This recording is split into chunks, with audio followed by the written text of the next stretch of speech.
Hello and welcome to this, the final video in our Dinosaur series of Titanic monsters. We're looking at the maps that I needed to make for the adventure that I spoke about last week. So if you haven't looked at that video from last week, I suggest you go and check it out beforehand. And of course, remember, these maps will be given to all of the patrons as downloads at the end of the month. So if you're not a patron and you do have the financial security to become one, join, links down below and on screen right now. We needed 3 maps in order for the adventure to take place, and all 3 maps were designed to basically train the players on how to fight these monsters, how to make the most of the terrain that they're in, and also just to get a sense of where they are, because these beasts are so big. It becomes difficult to imagine just the size of these creatures. So the very first map we needed was for the Catavore encounter. Now the Catavore encounter happens on a road, it happens in a forest, and is pretty straightforward since the Catavore is such a small monster. But the map looks like this. So here you can see in totality the map itself, and the players will be in the brown area. They start in the bottom right hand corner, which is hidden behind my video, idiot. I'm just gonna move it up so you can have a look and see. They're just starting down there, and it gives them the opportunity of running up the hill at the very base, so they can run up the hill, or they can continue to fight in the main arena area here at the base of the 2 hills. So once they've chosen which direction they're going to go in, the majority of the battle will happen below them. There is a log, so if they run up this ramp, they can cross this log here to get to this side if they need to be more mobile and which side they're going to fight. They can always run down as well, just to make sure that they're not isolated, because there's nothing worse than having a player who is wanting to participate but can't participate. It's also cool that the Behemoth, the monster, would be able to just jump up there and engage someone who's fighting up there, leaving those that are below to try and then catch up. How do they catch up? Well, and let me move my video yet again. There is some ivy that they can climb up to try and get to the upper level. There's a dead tree that they can climb up. Of course, they can just run around and come up the hill. Of course, they can do that on the south side as well. There's always little gaps and things to get up here. So they're not going to be isolated. They're going to get stuck where they are. They're always going to have access to where they need to go. And this is the general theme throughout all the maps. So you're going to notice how the maps slowly get more and more complicated as the players should be learning how to fight these creatures. The next map is for the Behemoth, and the Behemoth is much bigger, and it's all about ranged attacks. The Behemoth creates illusions and ranged attacks, and also has a giant midden. This was something that, as someone who spent a year as a wildlife cameraman, I was super impressed by, and there is no other word to describe it. The midden of rhinoceroses, of elephants, they're huge! You're like, what? Where did all of this come from? So for these monsters, I thought it was going to be truly colossal. So I wanted to include it in the map just because it's icky, it's ew, it's repulsive, and it's fun. And who doesn't like a giant pile of dung? I mean, seriously. So this is what the map looks like. You can see already it's much more complicated than the previous map.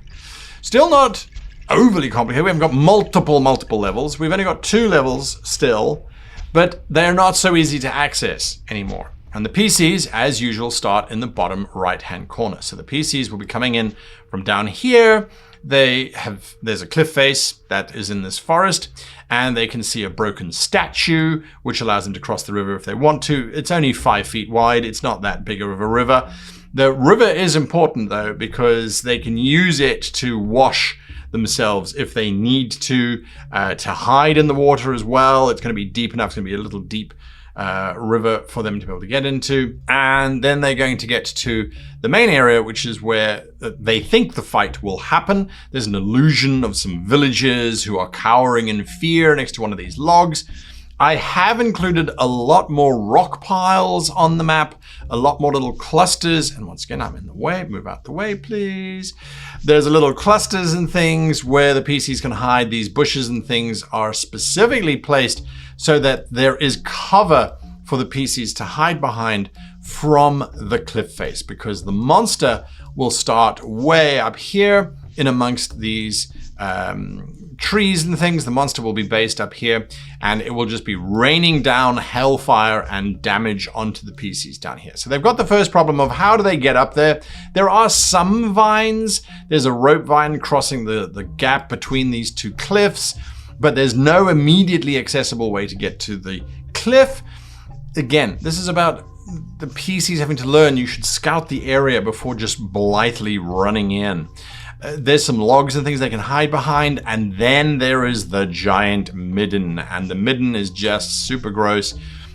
You can see it's got some stuff in it, because this was me reasoning the monsters are not going to keep treasure. They're going to eat organic substances. In the Baliox's case, it eats organic substances, and then it will just simply poop out any metal that it has consumed. It can't digest that metal. So there's a suit of armor, there's a spear, there's an axe.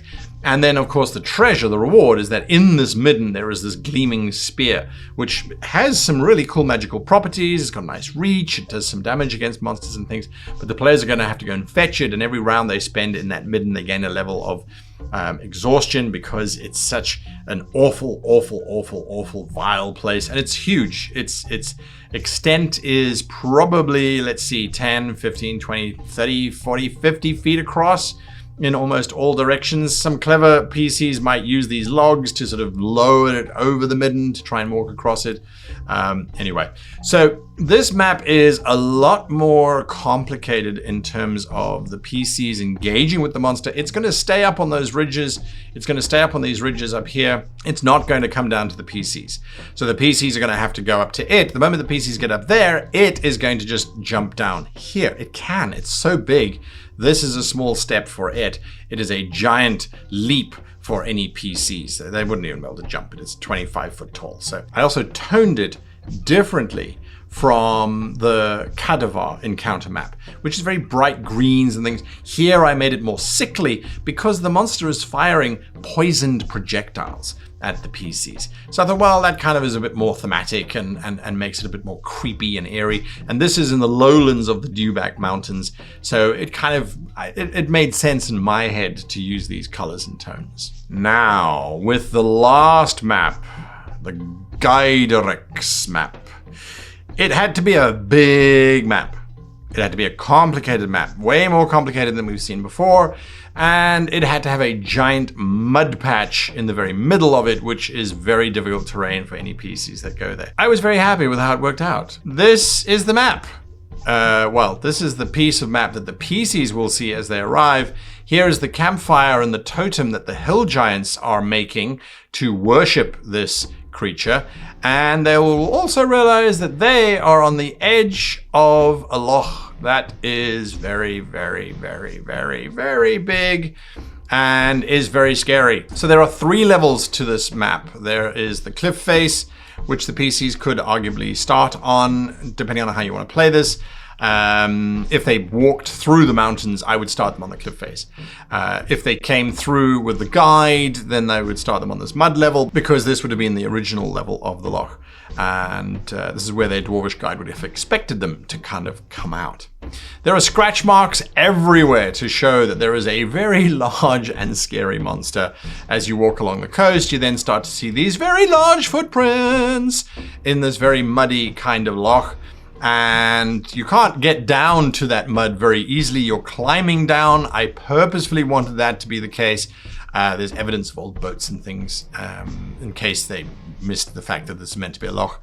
And I've created some very subtle lines. These are kind of waves, not kind of, they are waves in the liquid mud. So traveling across this not wavy mud is difficult.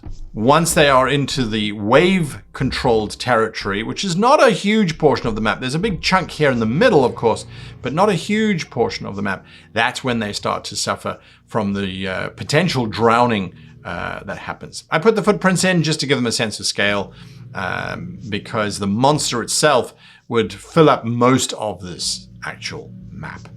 Then on the other side, again, we've given some ledges and things for the PCs to be able to attack from a height, and another very, very tall cliff for them to get through. And at the very end, the dwarves that have been responsible for raising this creature come down and look at the carnage. If the PCs have won, the dwarves hand over the head of their leader as a sort of sign of, we surrender, we're not going to try and do this ever again. If the PCs have lost, as the PCs are retreating, the dwarf will come down and scream at them saying that the oath broke are on their way and that all dwarves should fear retribution is at hand. Type of thing. So they needed a little platform for that, so I gave them a set of stairs and a little platform from which to do that. And that's also a way for the PCs to leave, to escape if they really want to go back to the dwarves and things. But it is a fairly large map. It could have been bigger, but again, you get to the point where it doesn't make sense. So the Gyderex is not a very long monster. It's probably only about 50 or 60 foot wide. Yes, wide in all different directions, but 150 foot tall. And it slouches through this mud and does whatever it needs to do. So those are the three maps that I needed to create. Those are the three maps that I created. And it's all about making sure that they have very distinct personalities. They have very distinct challenges that are different for each one, but also that educate the players for the next one. So we had the Midden in the second map for the Baliox to educate them that, hey, brown sludgy stuff, whether it's dung or mud, can be dangerous for your health. Be warned. What do you think about these maps? I made all of these maps using dungeonfog.com, which, to be fair, each of these maps took me no more than an hour and a half to create, simply because of all of the tools and things that they have at their disposal. And I mean, it's a process that I thoroughly enjoy doing. A reminder, the patrons get all of these maps plus the full adventure at the end of the month. And so there is that to look forward to. Thank you for being on this journey with me as I created these dinosaur-inspired things. This really large Titanic monster combat thing. And until we meet again, which hopefully will be next week, and a new adventure awaits us, I wish you and yours the happiest of gaming.